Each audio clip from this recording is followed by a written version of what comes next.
अगर आपको ये पता चलता है कुछ समय के बाद कि आपकी जो पत्नी है उसने अपने पूर्व पति से तलाक कोर्ट से नहीं लिया है और वो उससे कोर्ट से तलाक लिए बिना अगर आपके साथ शादी कर बैठी है जिसका आपको पता भी नहीं था, तो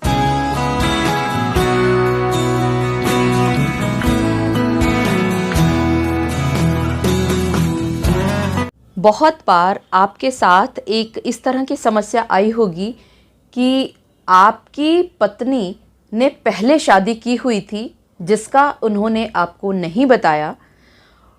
और जब बात खुली तो आपको ये पता चला कि वो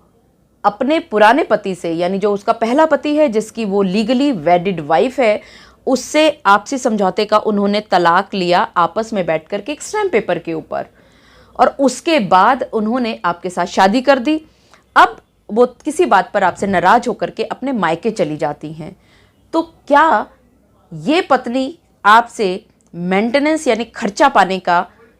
अधिकार रखती हैं? जी हाँ, आप सभी ने बिल्कुल ठीक समझा। आज के इस वीडियो में मैं आपको इन्हीं सब बातों पर चर्चा करके बताऊंगी कि क्या इस तरह की अगर परिस्थितियां आपके सामने उपस्थित हों तो क्या आपकी पत्नी आपसे खर्चा मांग सकती हैं। मैं एडवोकेट मोहिनी मोना आप सभी का पुनः स्वागत करती हूं और आप सभी देख रहे हैं आप सभी का पसंदीदा चैनल मोहिनी मोना एडवोकेट। अगर आपने मेरे इस चैनल को अभी तक सब्सक्राइब ना किया हो या आप मेरे इस चैनल के लिए नए हैं तो इसको जल्दी से जल्दी सब्सक्राइब कर दीजिएगा ताकि आपको इसी तरह के लीगल इन्फॉर्मेटिव वीडियोज़ की नोटिफिकेशन सबसे पहले मिल सके। अब देखिए, ये बात तो बिल्कुल ठीक है कि अगर कोई भी पत्नी अपने पति से किसी भी कारणवश अलग रह रही हो और उसके पास वैलिड रीज़न है अपने अलग रहने के, और उसका जो पति है उसके साथ अन्याय कर रहा है, अत्याचार कर रहा है और उसको अपने साथ नहीं रख रहा है, तो उस पत्नी को कानूनी रूप से खर्चा यानी कि मेंटेनेंस पाने का अधिकार है। वहीं दूसरी तरफ ये भी बात सच है कि तलाक घर पर बैठ कर के नहीं होता, तलाक पंचायती नहीं होता, तलाक स्टैम्प पेपर पर नहीं होता, बल्कि अगर आपको तलाक लेना है तो आपको कोर्ट में जाना होगा। समझौते से एक स्टैम्प पेपर पर लिखवा देने से या प्लेन पेपर पर लिखवा देने से तलाक को कानूनी मान्यता किसी भी तरह से नहीं मिल सकती। और वहीं दूसरी तरफ ये भी बात सच है कि अगर आपने तलाक ले लिया है और दूसरी शादी नहीं की है अभी तक, तो आप अपने पति से जिसके साथ आपने तलाक लिया है आप उससे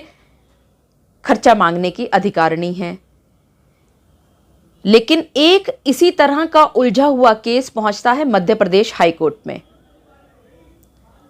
और यहां पर एक अपील आती है मध्य प्रदेश हाई कोर्ट में भगवान दास जी के द्वारा, और उस अपील में ये कहा जाता है कि उनका और उनकी पत्नी के बीच में निचली अदालत में सिंगरौली में एक फैमिली कोर्ट में केस चल रहा था, जहां पर निचली कोर्ट ने 10,000 रुपया हर माह भगवान दास जी को अपनी पत्नी को देने के ऑर्डर कर दिए थे। आखिरकार ये मामला क्या था ये समझते हैं।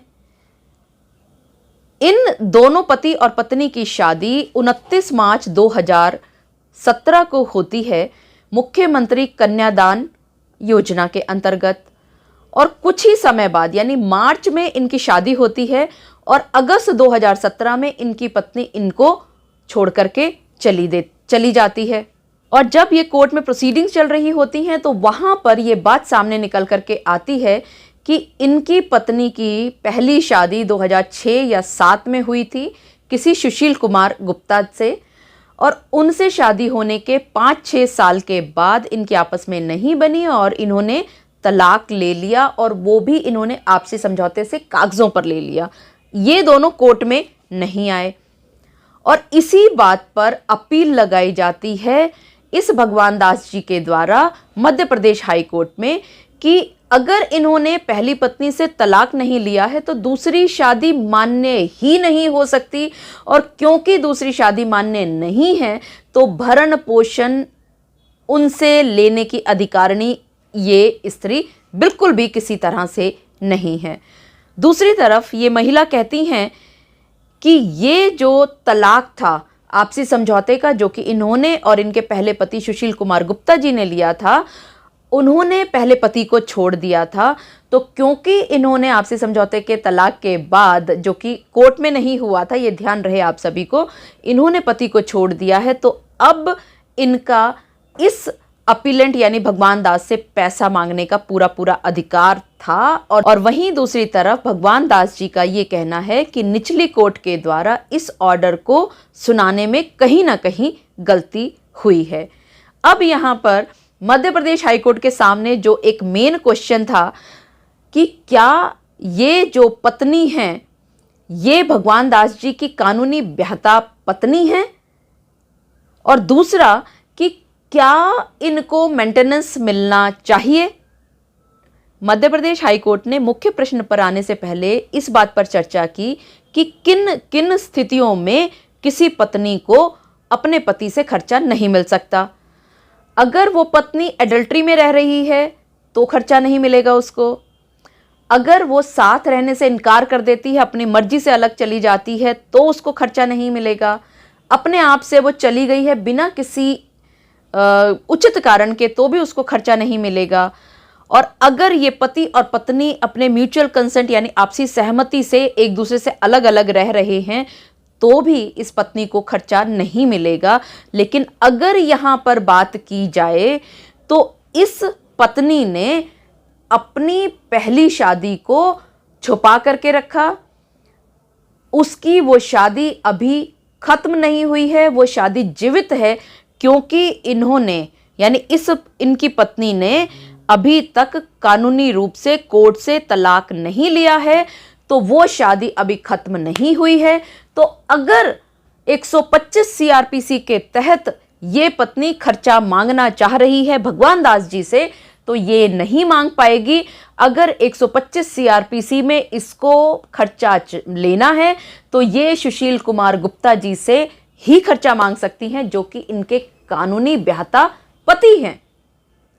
हालांकि मध्य प्रदेश हाईकोर्ट ने अंत में यह भी कहा कि उनको बहुत दुख है कि वो इसका साथ नहीं दे पा रहे हैं। ये लड़की जो कि पैसा मांग रही है, खर्चा मांग रही है, लेकिन वो उचित प्रोविजंस के अंतर्गत नहीं आई। वो अगर किसी और प्रोविजन में आती तो शायद उसको खर्चा मिल सकता था। और इसी के साथ मध्य प्रदेश हाईकोर्ट ने निचली कोर्ट के द्वारा जो ऑर्डर सुनाया गया था, इस भगवान दास जी को अपनी पत्नी को 10,000 रुपये प्रति माह देने का, उस ऑर्डर को सेट असाइड कर दिया, यानी खारिज कर दिया, खत्म कर दिया। मुझे पूरा विश्वास है कि आप सभी को मेरे आज के इस वीडियो के माध्यम से एक बात अच्छी तरह से पता चल गई होगी कि अगर आपके भी केस में इसी तरह की बात निकल करके सामने आई है, अगर आपको ये पता चलता है कुछ समय के बाद कि आपकी जो पत्नी है उसने अपने पूर्व पति से तलाक कोर्ट से नहीं लिया है और वो उससे कोर्ट से तलाक लिए बिना अगर आपके साथ शादी कर बैठी है जिसका आपको पता भी नहीं था, तो ये जो आपके साथ उसकी जो शादी है वो वैध है, खत्म है, शून्य है। और अगर ये शादी की कोई भी वैधता नहीं है तो आपको 125 सीआरपीसी के तहत खर्चा देने का कोई भी कर्तव्य उसके प्रति नहीं है। मुझे पूरा विश्वास है कि आप सभी को मेरा आज का वीडियो भी बहुत अच्छा लगा होगा। अगर आपको मेरा आज का वीडियो भी अच्छा लगा तो इसको लाइक, शेयर और कमेंट करना ना भूलिएगा। और हाँ, अगर आप मेरे इस चैनल के लिए नए हैं तो इसको जल्दी से जल्दी सब्सक्राइब कर दीजिएगा, ताकि आपको इसी तरह के लीगल इन्फॉर्मेटिव वीडियोज़ की नोटिफिकेशन सबसे पहले मिल सके। अपना और अपने परिवार का बहुत अच्छी तरह से ध्यान रखिएगा। Thank you, take care, bye bye.